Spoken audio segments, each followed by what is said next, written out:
Bonjour à tous et bienvenue dans J'ai été comme toi, une série d'entretiens qui explore le parcours de personnes qui se sentent éloignées de la foi, mais qui ont su trouver le chemin de retour grâce à Jésus-Christ. Comme vous le découvrirez tout au long des épisodes, chaque témoignage est un message d'espoir montrant que le changement est possible, que la grâce divine est toujours accessible et ce même dans les moments les plus sombres. Ce premier numéro retrace le parcours d'une jeune dame exceptionnelle, une chrétienne qui, après s'être égarée, être devenue maman hors mariage, a trouvé la restauration auprès de Jésus. Notre invité nous livrera donc son témoignage sans filtre et sans détour sur le plateau de J'ai été comme toi.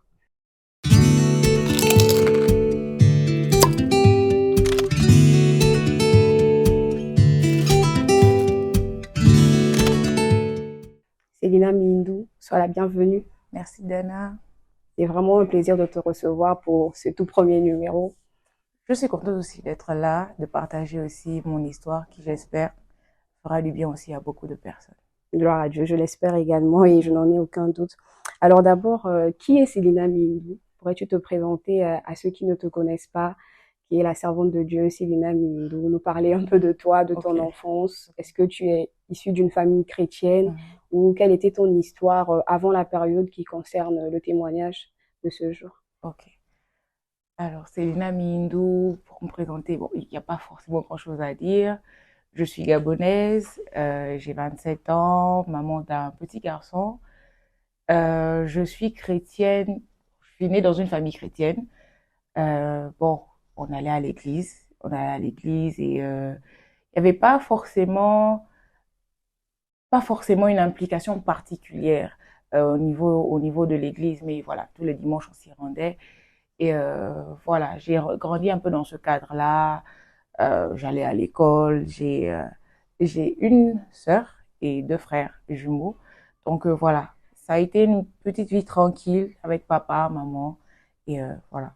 D'accord. Donc, si je comprends bien, au sein de la famille, vous n'avez pas vécu dans je veux dire, dans un environnement très chrétien, où les parents n'étaient pas engagés à l'église, dans un Mhm. département, ou toi non Non, plus. pas du tout. C'est juste le dimanche. Après, c'est vrai que d'une certaine manière, les parents estimaient que l'éducation chrétienne était quand même assez importante. Donc, ils nous encourageaient à aller à l'église, eux-mêmes aller à l'église aussi, et nous encourageaient à demeurer en fait sur le chemin de Christ, même si au fond, on n'avait pas forcément cette implication vraiment dans l'église. D'accord. Très bien. Alors, l'éloignement spirituel ne se produit jamais du jour au lendemain. Bien sûr. Quand tu nous parlais un peu de ton témoignage, tu nous disais qu'il y a eu une période de ta vie où tu t'es éloigné, on va dire, de ce cadre-là. Mhm. Est-ce qu'il y a eu des signes avant-coureurs? Est-ce qu'il y a eu des signes précurseurs ou des changements dans tes habitudes? Est-ce que tu as cessé d'aller à l'église ou Mhm. est-ce que ce sont tes parents qui ont cessé d'y aller pour te sortir un peu de ce cadre-là? Mhm. Oui, il y a eu des signes, mais au lieu qu'il y ait des signes avant que je ne quitte l'église, ça a été un peu différent. C'est-à-dire, j'allais à l'église et c'est juste au moment où moi j'ai senti que je commençais à ne plus forcément être en accord avec avec la doctrine de l'église, j'ai préféré directement me retirer parce que moi de toute façon avec l'éducation que j'avais déjà reçue, euh, aller à l'église, servir le Seigneur, c'était quelque chose de sacré. Et les enseignements aussi qu'on recevait, je savais que c'est quelque chose avec laquelle il fallait pas jouer. Du coup, je ne me permettais pas, tout en sachant que je vivais mal, de continuer de servir euh, et de prétendre à être un modèle devant les autres alors que je ne l'étais pas du tout. Donc, à partir d'un certain moment, quand je me suis rendu compte que je ne marchais plus complètement dans les voies de Christ. Je me suis totalement retirée de l'Église. Il y a certains responsables qui me faisaient remarquer, bon, toutefois, sans forcément vraiment me demander ce qui se passait. Donc, je me suis retirée et puis, on va dire que ça allait de mal en pis, en fait. D'accord. Mais qu'est-ce qui a changé en toi, en fait, lorsque tu as commencé à prendre tes distances avec l'Église? Tu mentionnais tout à l'heure que tu savais que tu n'étais plus, on va dire, conforme par rapport au côté sacré que tu connaissais de l'Église et tu pouvais plus te mêler, en fait, aux autres. Ouais. Quels sont les changements qui se sont opérés en toi ou dans tes habitudes, en fait, à cette époque? Vis-à-vis, je veux dire vis-à-vis des frères en Christ, par exemple, euh, je n'étais plus si courtoise, par exemple. Je n'acceptais plus. qu'on me pose des questions sur ma vie personnelle, par exemple. À la maison, j'étais beaucoup plus renfermée parce que la plupart des interactions que j'avais désormais se passaient sur mon téléphone. Donc, je passais plus de temps sur mon téléphone. Et il y a une chose encore, c'est que j'apprenais à la capitale et la maison se trouve à, disons, 40 kilomètres de la capitale. Donc, ce qui fait que je passais toute la semaine dans la capitale, donc à Libreville, et je ne partais à la maison que le week-end. Donc, je commençais vraiment à m'éloigner un peu de tout le monde pour vivre un peu dans mon cocon et tout ça. Donc, c'est un peu ça, les changements. Est-ce que durant cette période où tu étais à la capitale, loin de ta famille, tu peux dire que tu avais, toi, personnellement, une vie chrétienne, ou est-ce qu'il t'arrivait de prier à ces moments?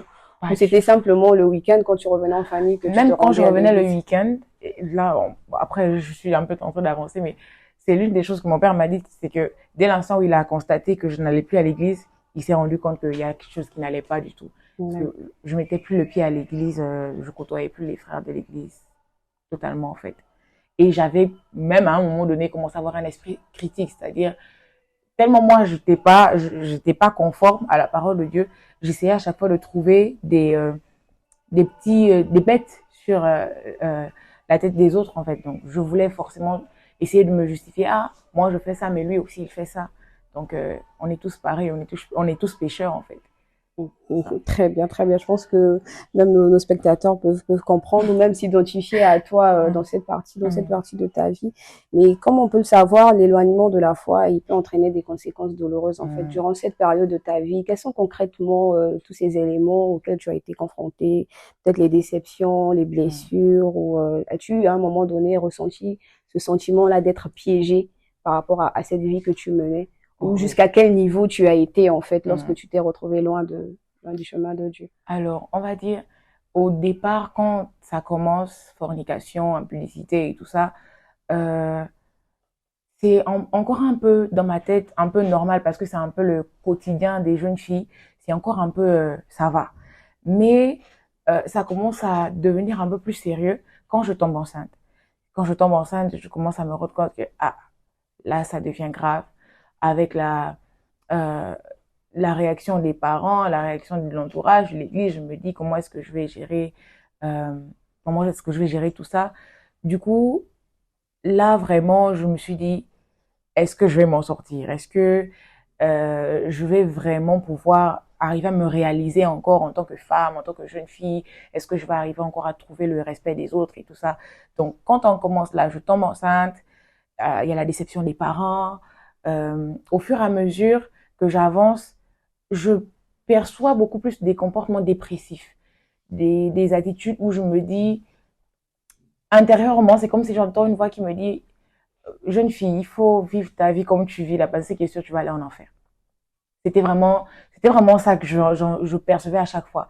C'est-à-dire, sur ma couche, moi j'allais dormir, c'est à un moment donné, je me disais, ça sert à rien du tout d'essayer d'arranger quoi que ce soit, parce que là, vraiment, ce que le diable t'a déjà piégé, là, tu vas pas t'en sortir. Je comprends. Voilà, tu vas pas t'en sortir et tout. Mais j'essayais quand même. Mais il faut avouer que à un moment donné, je me disais vraiment qu'il y avait plus d'espoir. D'accord. Mais à quel moment as-tu réalisé que tu étais sur la mauvaise voie? Est-ce que c'était bien avant de tomber enceinte ou c'est le fait d'être tombée enceinte qui t'a fait réaliser que tu étais sur la mauvaise voie? Bien avant de tomber enceinte, je savais déjà que j'étais sur la mauvaise voie. Mais le fait de tomber enceinte m'a donné envie d'essayer de réparer les choses quand même. C'était vraiment ça. Après avoir vu la réaction un peu de tout le monde, c'est vraiment ça qui m'a donné envie de changer, de me dire que ah, c'est vrai qu'il y a beaucoup de jeunes filles qui agissent comme moi, mais c'est peut-être pas la meilleure chose à faire et c'est peut-être mieux de revenir sur les pas que les parents nous avaient donnés depuis le départ. Très bien. Mais est-ce que tu m'expliques que tu as eu un moment de lutte intérieure entre ta foi et la vie que tu menais au quotidien. Durant cette période, quelles ont été les plus grandes déceptions ou blessures que tu as subies? Était-ce peut-être le regard des parents, le regard de la société? Tu étais une jeune dame, tu te retrouves enceinte, loin de l'église. Alors, ma plus grande déception, je dirais quand même, ça a été un peu au niveau de l'église. Moi, mes parents, c'est vrai qu'ils ont été fâchés, mais je dirais que ça a peut-être duré maximum 2 semaines ou un mois. avec mes parents. J'ai vraiment senti leur colère vraiment sur ce laps de temps-là. Mais après, j'ai vraiment senti leur soutien dans le sens où j'ai vraiment compris qu'ils voulaient non pas m'abandonner, mais que je poursuive également aussi mes études et tout ça.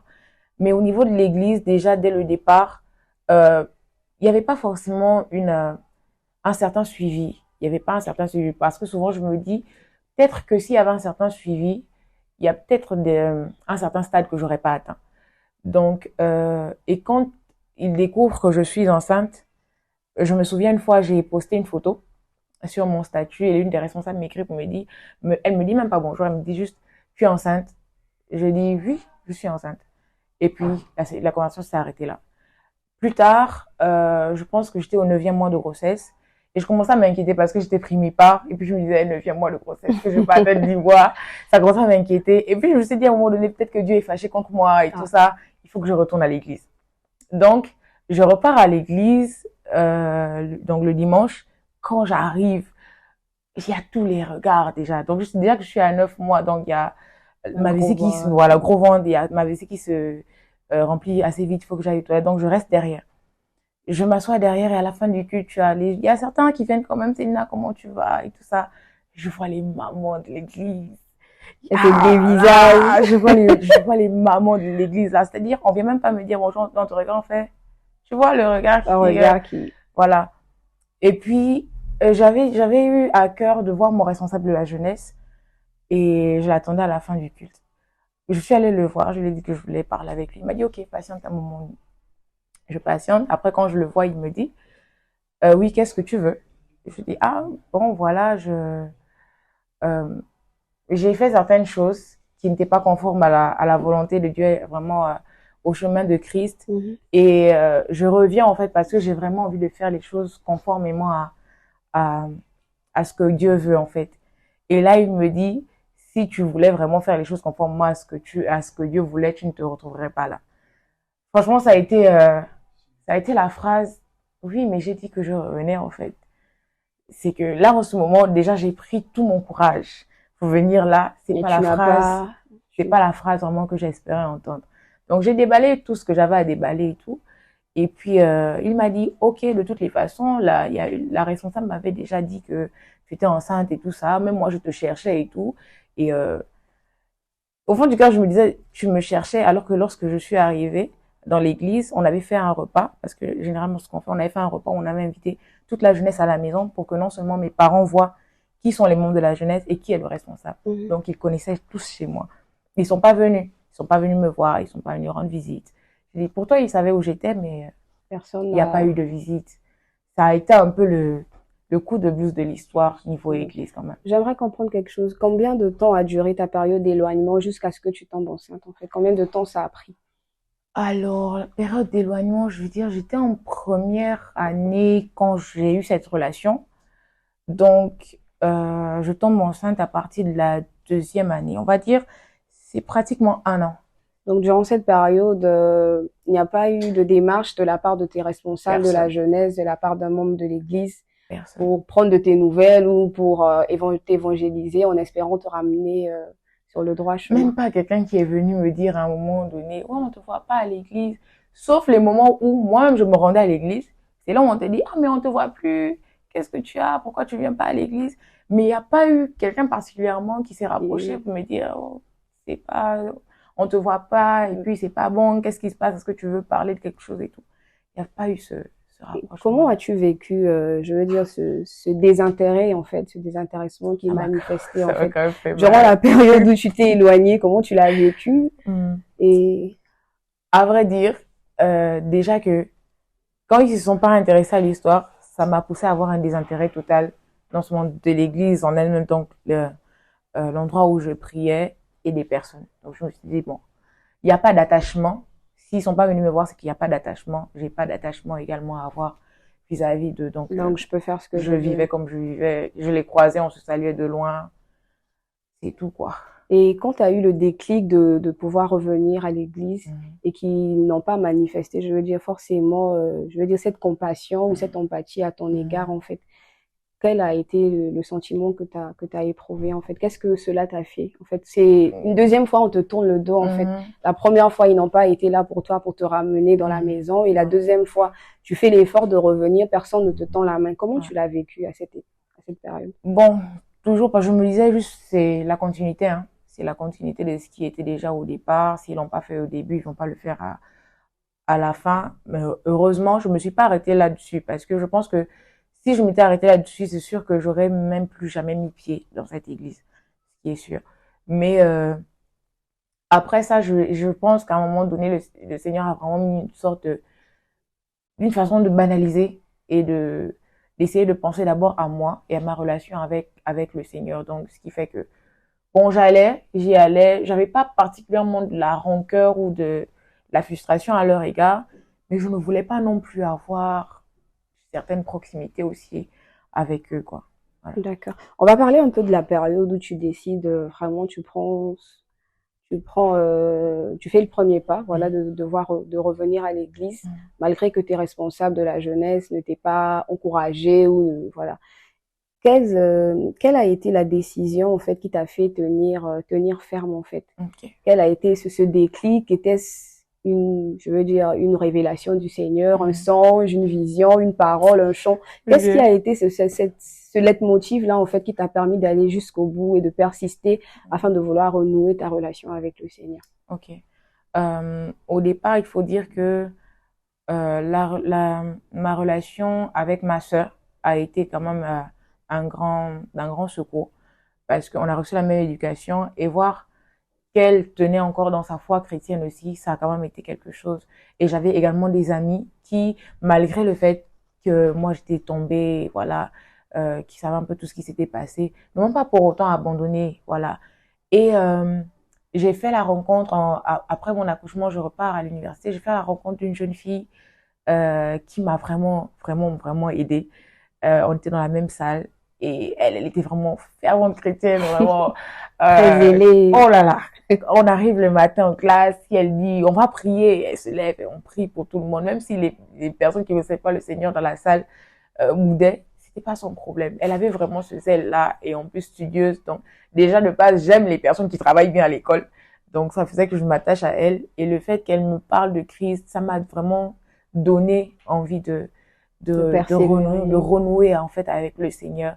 Et mes sœurs aussi qui étaient ici à Dakar, donc quand ma sœur vient à Dakar et tout ça, je vois leur façon de servir le Seigneur, leur façon d'aimer le Seigneur et ça me redonne quand même une certaine envie de renouer avec le Seigneur.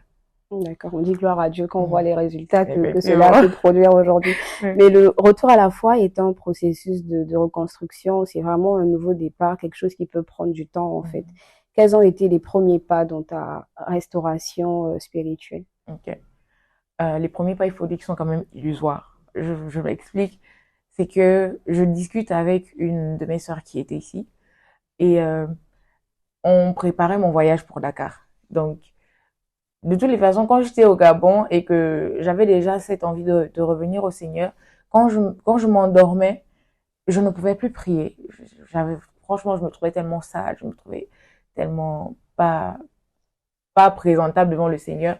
Les seules prières que j'arrivais à faire, c'était Seigneur, si tu peux encore me sauver, sauve-moi. C'était les seules choses que j'arrivais à dire. Et parfois, ça sortait même pas de ma bouche. Juste dans ton cœur. C'était dur de faire sortir ça même de ma bouche.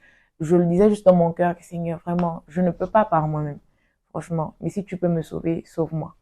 Et je m'endormais. Et en même temps, il y avait toujours ces paroles-là qui revenaient. Toi, c'est fini, tu vas aller en enfer et tout ça. Donc, je faisais juste ces petites prières. Et puis, une fois dans une discussion avec une amie, elle me dit, oui, tu viens à Dakar, on va t'amener à l'église avec nous et tout ça. Et puis là, je lui sors la phrase, comme pour lui donner un peu de réconfort. Effectivement, quand je viens à Dakar, là, c'est le voyage de ma reconnexion divine. Je serai assidue à l'église. Faya.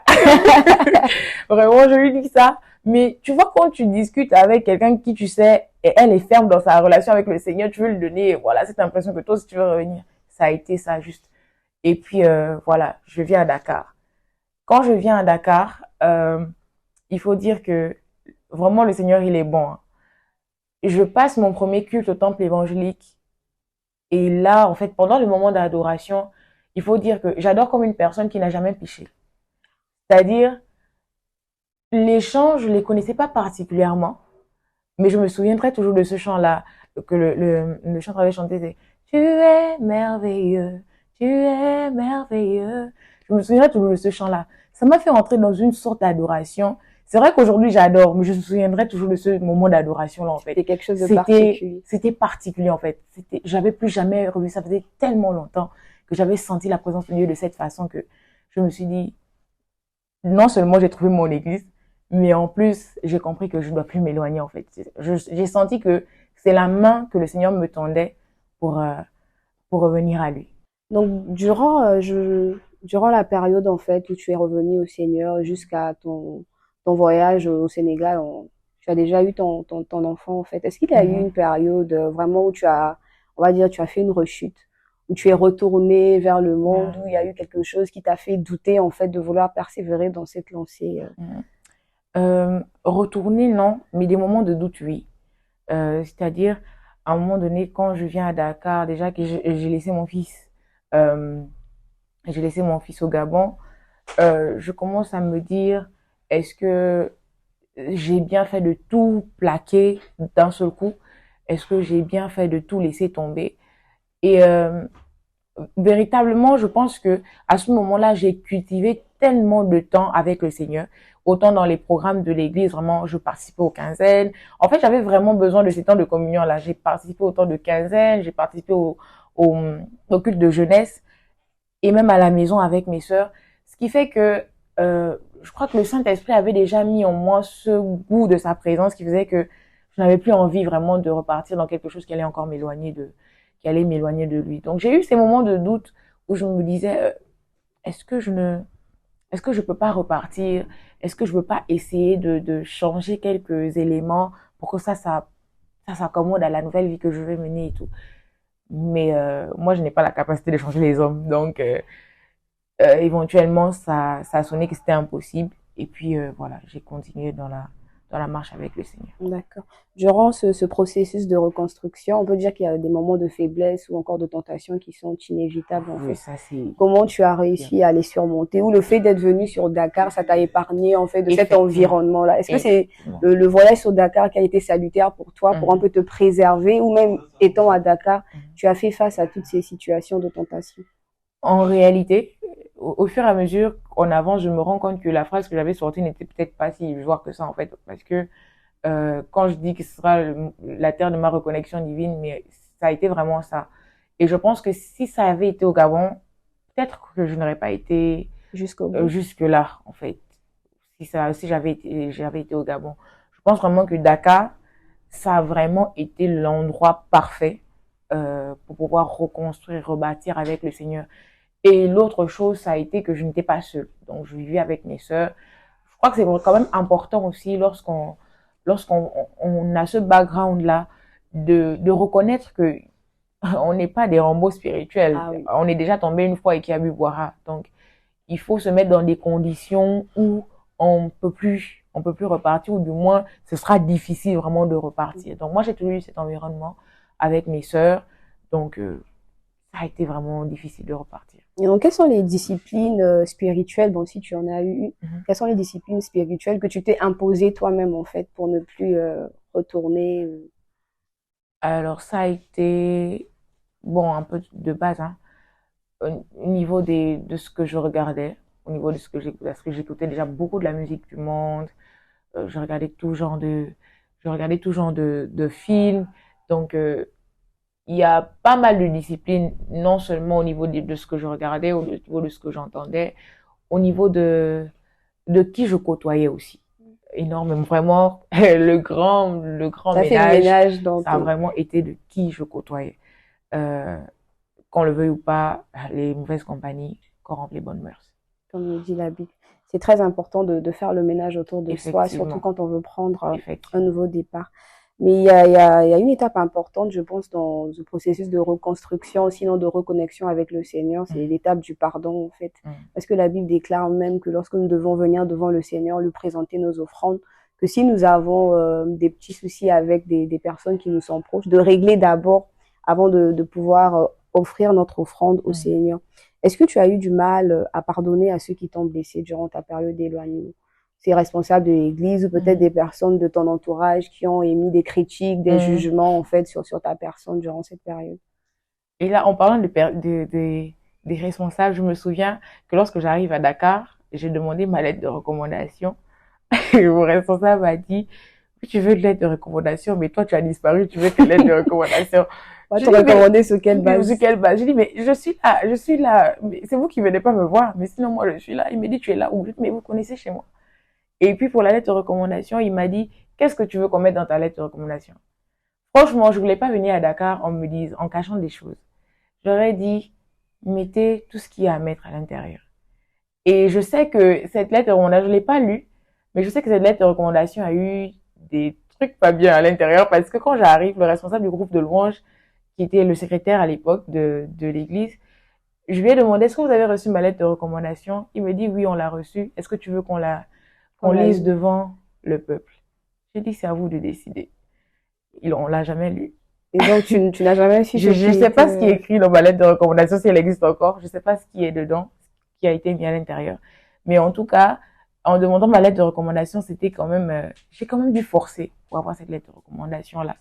Et en tout cas, maintenant pour accepter, pardonner aux personnes, franchement, j'ai pas eu grand problème à pardonner aux personnes. C'est vrai que ça a été difficile d'accepter. Je pense que c'est surtout oublier. C'est surtout vivre avec le fait de ne plus forcément regarder en arrière qui a plus été difficile. Pardonner, vraiment, j'ai pas eu de soucis particuliers dans la mesure où j'ai pris plus de temps d'abord à me bâtir moi-même avec le Seigneur. Je pense que ça vraiment, ça m'a beaucoup aidé. Parce que quand je suis arrivée, je me suis concentrée sur moi. Et puis après, je me suis rendu compte que finalement, je parlais avec ces personnes sans aucune animosité, sans aucune rancœur, sans rien de particulier en fait. Même moi, je sais pas à quel moment je les ai pardonnés, mais ça s'est fait naturellement en fait. D'accord. Est-ce que tu as eu du mal à te pardonner toi-même, à pardonner tes erreurs, ta déviation? Comment tu te regardes aujourd'hui? Est-ce que c'est, je veux dire, une certaine admiration, fierté du fait que tu étais dans le mauvais camp, que tu as pu faire ce travail sur toi pour revenir au Seigneur, ou est-ce qu'il y a encore des petites blessures au-dedans de toi qui font que tu te regardes avec un peu de tristesse et ont du mal à te pardonner? Me pardonner, c'est vrai que j'ai quand même eu pas mal de choses à faire pour essayer de me pardonner parce que je me disais, il y avait beaucoup de choses que j'avais faites et je me disais, est-ce que le Seigneur pouvait vraiment me pardonner? Et quand je viens dans sa présence et que je me rends compte que c'est si facile, c'est vrai qu'en entrant, le diable aussi n'est jamais très loin pour te rappeler que toi, tu penses que parce que tu vas à l'église et que tu adores, que le Seigneur t'a pardonné. Il y a beaucoup de gens qui sont dans l'église, ils adorent là, mais voilà, ils font des mauvaises choses et tout. Faut pas penser que tu es devenu une nouvelle créature. Ça a vraiment été difficile, vraiment au niveau des pensées, à discipliner mes pensées, à accepter en moi-même que j'étais pardonnée. J'avais toujours ce souvenir de la façon dont je me suis éloignée. J'avais toujours ce souvenir de comment je me suis comportée. Je me disais toujours que il y a peut-être encore une partie qui n'est pas effacée, qui n'est pas pardonnée et tout ça. Mais au fur et à mesure, quand même. Aujourd'hui, franchement, non. Franchement, je suis fière de moi. Oui. Il y a de quoi être fière quand on te voit et on te côtoie. Aujourd'hui, franchement, je suis très fière de moi, très fière de là où je suis arrivée avec le Seigneur et au fur et à mesure vraiment que tu passes du temps avec lui, il met en toi cette assurance que tu es pardonné et rien ne peut te faire croire le contraire en fait. Gloire à Dieu, gloire à Dieu.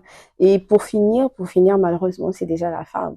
Pour finir cette petite discussion en fait qui est très intéressante, quel message aujourd'hui tu peux passer à des jeunes comme toi? Je pense qu'il y a 3 temps forts dans ton témoignage. Et à chaque temps fort, quel message par exemple tu peux passer à une personne, à un jeune qui aujourd'hui ne ressent plus cet amour pour les choses spirituelles, pour cette personne qui peut-être est en train de s'éloigner, même sans s'en rendre compte en fait. Quel message tu peux passer à ce jeune? Premièrement, vous savez, quand on grandit dans une certaine atmosphère où on entend le mot Jésus, on peut se dire que ça y est, on a accompli cette relation avec le Seigneur, alors que c'est totalement faux. Il faut vraiment personnellement essayer d'avoir cette relation avec le Seigneur. C'est-à-dire une relation sincère, limpide, vraiment, où tu reconnais toi-même que tu connais le Seigneur et le Seigneur te connaît. Moi, ça n'a été qu'après mon baptême. Pourtant, j'ai donné ma vie au Seigneur en 2008. Mais ça n'a été qu'en 2014 où j'ai vraiment senti que j'avais une certaine relation avec le Seigneur. Donc vraiment, de base, vous assurez que la relation que vous avez avec le Seigneur est une véritable relation avec le Seigneur, qui est vraiment ferme et inébranlable.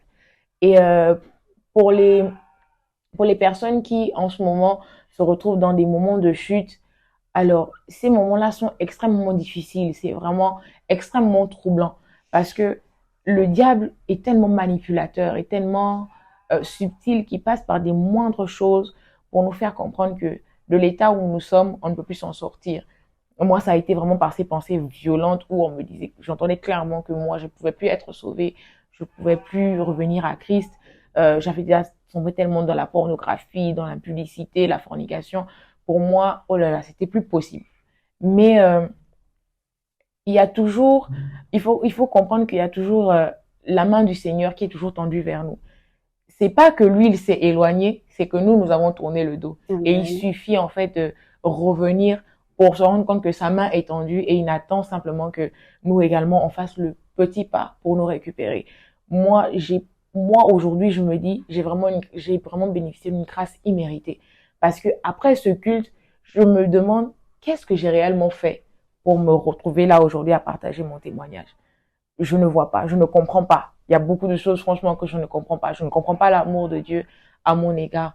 Et l'amour de Dieu est vraiment cette chose inexplicable qui est capable de nous sortir de n'importe quelle chute, de n'importe quel problème, situation compliquée, que ce soit dépression, que ce soit impunicité. Vraiment, je ne connais pas aujourd'hui.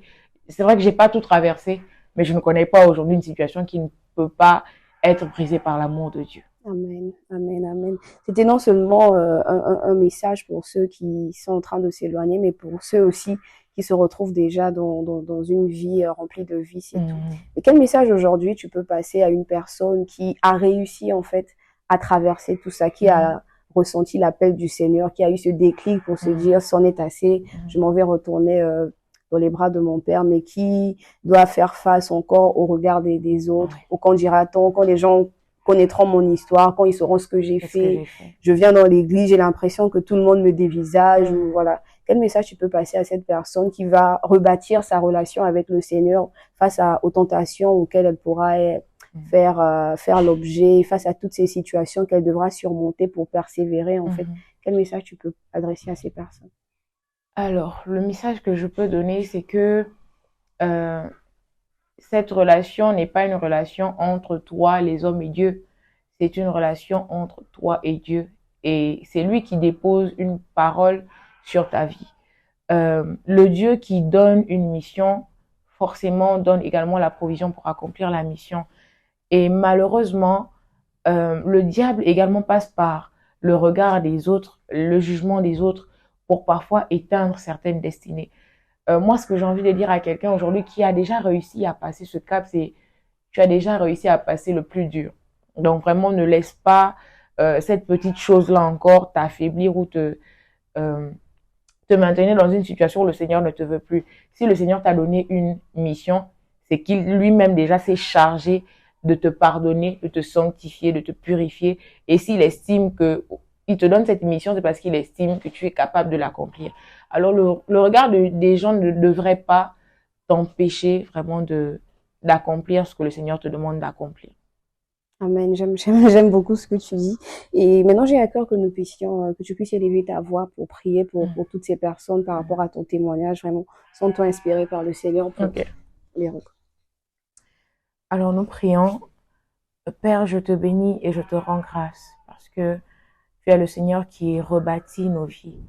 Et aujourd'hui encore, si je me tiens là devant mes frères, c'est parce que tu as rebâti ma vie et c'est surtout parce que la reconstruction, Seigneur, mon Père, que tu as encore faite dans ma vie permettra également, Seigneur, d'édifier quelqu'un.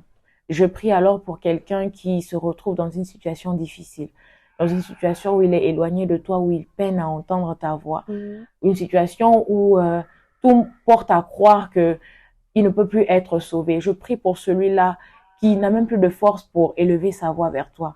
Seigneur, je prie pour que comme moi, tu m'as sauvé, que lui aussi soit sauvé, qu'elle aussi soit sauvée. Je prie pour celui qui a des luttes intérieures et qui sourit devant tout le monde, n'ose pas en parler, Père, mais qui sur sa couche continue de pleurer. Je prie, Seigneur, ô Dieu Tout-Puissant, toi qui sais nous sauver, nous retirer de la boue du péché, toi qui sais nous sortir de la fosse de n'importe quelle situation, que Seigneur, ta main puissante, ô Dieu, agisse maintenant et que Seigneur, tu restaures son âme, que tu restaures sa Amen. joie, que tu Amen. restaures sa paix, mais surtout que tu restaures son amour à ton égard, qu'il comprenne encore qu'il est un enfant de Dieu, un sacerdoce royal, une race élue. Seigneur, qu'il comprenne encore qu'il est cet enfant bien-aimé que tu chéris vraiment de tout ton cœur. Je prie surtout encore que dans cette marche, que tu lui donnes encore d'avoir des fondements solides, qu'il demeure attaché à toi et qu'il ne s'éloigne plus. Que dans cette situation dans laquelle tu le retires maintenant, qu'il puisse son témoignage, qu'il puisse cette force, il l'emmènera vraiment à comprendre que tu es le véritable Dieu et qu'il n'y a rien à trouver dans le monde si ce n'est qui ne se trouve vraiment en toi.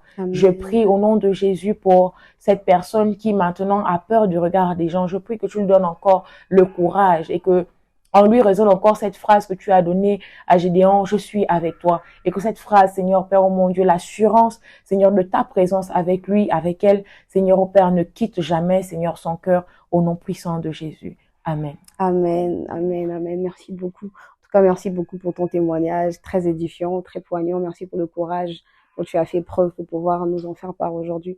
As-tu un mot de fin ou... Alors, un mot de fin, la relation avec Jésus est la plus importante que vous puissiez avoir. Jésus vous aime, vraiment d'un amour incroyable. Et juste expérimenter cet amour et vous ne serez pas déçus. Amen. Pour finir, il y a quelque chose que tu n'as pas mentionné tout au long de l'échange. C'est qu'avant, quand tu étais jeune, tu n'étais pas forcément engagée dans l'église, mais maintenant, tu es Oui, servante de Dieu. oui, C'est important de le souligner. effectivement, C'est important de le effectivement. souligner. C'est clair que au fur et à mesure que tu grandis, que tu as cette communion avec le Seigneur, il t'emmène en fait à t'engager pleinement avec lui. Et aujourd'hui, moi, je ne vois pas ma vie sans servir le Seigneur, franchement. Amen. Voilà, c'est déjà la fin. C'est déjà la fin de ce premier épisode de J'ai été comme toi. Nous avons été vraiment très ravis de pouvoir recevoir la servante de Dieu, la chantre Célina Minindou. Et j'espère que vous avez été bénis. Si c'est le cas, n'hésitez pas à laisser un commentaire ou encore à partager. Et on se retrouve très bientôt pour le prochain épisode de J'ai été comme toi. Que Dieu vous bénisse.